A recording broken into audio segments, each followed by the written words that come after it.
ईमानदारी का फल। एक बार की बात है, एक छोटे से गांव में रामू नाम का एक किसान रहता था। वह बहुत गरीब था, लेकिन उसकी ईमानदारी और मेहनत के लिए पूरे गांव में उसकी प्रशंसा होती थी। वह अपनी छोटी सी जमीन पर खेती करता और जो कुछ भी उगता उसे बाजार में बेचकर अपना गुजारा करता। एक दिन रामू खेत जोतते समय अपनी पुरानी कुल्हाड़ी को पास की नदी में गिरा बैठा। वह बहुत परेशान हुआ कि कुल्हाड़ी ही उसकी आजीविका का साधन थी। वह नदी के किनारे बैठकर सोचने लगा कि अब क्या किया जाए। तभी अचानक नदी से एक जल देवी प्रकट हुई। उन्होंने रामू से पूछा, तुम इतने उदास क्यों हो? रामू ने नम्रता से उत्तर दिया, मेरी कुल्हाड़ी नदी में गिर गई है। वह मेरी रोजी रोटी का साधन है। देवी ने उसकी ईमानदारी देखकर मुस्कुराते हुए कहा, चिंता मत करो, मैं तुम्हारी कुल्हाड़ी वापस लाती हूँ।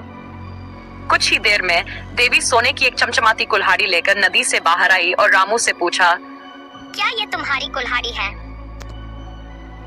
रामू ने तुरंत सिर हिलाकर कहा, नहीं देवी, ये मेरी कुल्हाड़ी नहीं है।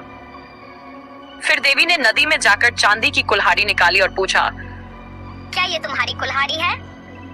रामू ने फिर से कहा, नहीं देवी, यह भी मेरी कुल्हाड़ी नहीं है। अंत में देवी ने लोहे की कुल्हाड़ी निकाली और पूछा, क्या ये तुम्हारी कुल्हाड़ी है? इस बार रामू ने खुशी से कहा, हाँ देवी, यही मेरी कुल्हाड़ी है। रामू की ईमानदारी देखकर देवी बहुत प्रसन्न हुई। उन्होंने कहा, तुमने अपनी सच्चाई से मुझे प्रभावित किया है। ये सोने और चांदी की कुल्हाड़ियां भी तुम्हारी ही हैं। इन्हें अपनी मेहनत से उपयोग करो। रामू ने देवी को धन्यवाद दिया और तीनों कुल्हाड़ियों के साथ खुशी खुशी घर लौट आया। शिक्षा, सच्चाई और ईमानदारी हमेशा पुरस्कृत होती है।